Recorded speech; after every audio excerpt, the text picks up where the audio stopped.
That's great. Thank you. If I could follow up with a bigger picture question. And Jamie, you've been, and correct me if I'm wrong, you've been pretty vocal about believing that the underpinnings of our economy are healthy and strong, and not buying into this whole secular stagnation argument.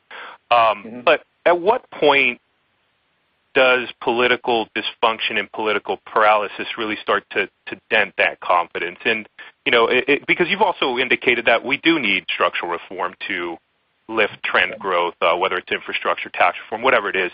And, can you just comment on that? And I guess as an adjunct to that, what are your conversations with clients like? And is there a risk that is materializing that clients are also starting to become more frustrated with the lack of progress politically? I would look at it the other way around. So since the Great Recession, which is now 8 years old, we've been growing at 1.5% to 2% in spite of stupidity and political gridlock. Because the American business sector is powerful and strong and is going to grow regardless when people wake up in the morning. They want to feed their kids. They want to buy a home. They want to do things. The same with American businesses. What I'm saying is that it would be much stronger growth had we made intelligent decisions and where they're not gridlocked. And thank you for pointing it out, because I'm going to be a broken record until this gets done. We are unable to build bridges. We're unable to build airports. Our inner-city school kids are not graduating. I was just in France. I was recently in Argentina. I was in Israel. I was in Ireland. We met with the Prime Minister of India and China. It's amazing to me that every single one of those countries understands that practical policies that promote business and growth is good for the average citizens of those countries, for jobs and wages, and that somehow this great American free enterprise system, we no longer get it.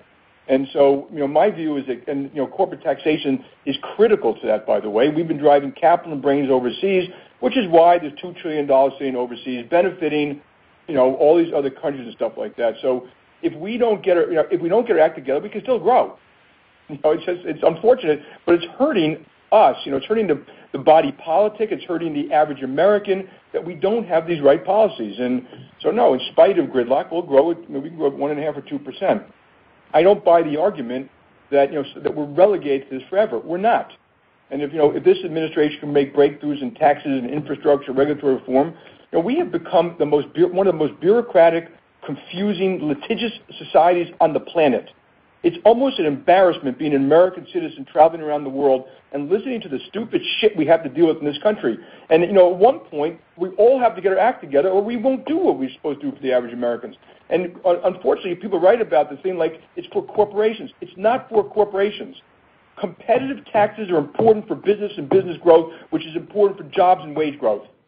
And honestly, we should be ringing that alarm bell, every single one of you, every time we talk to a client.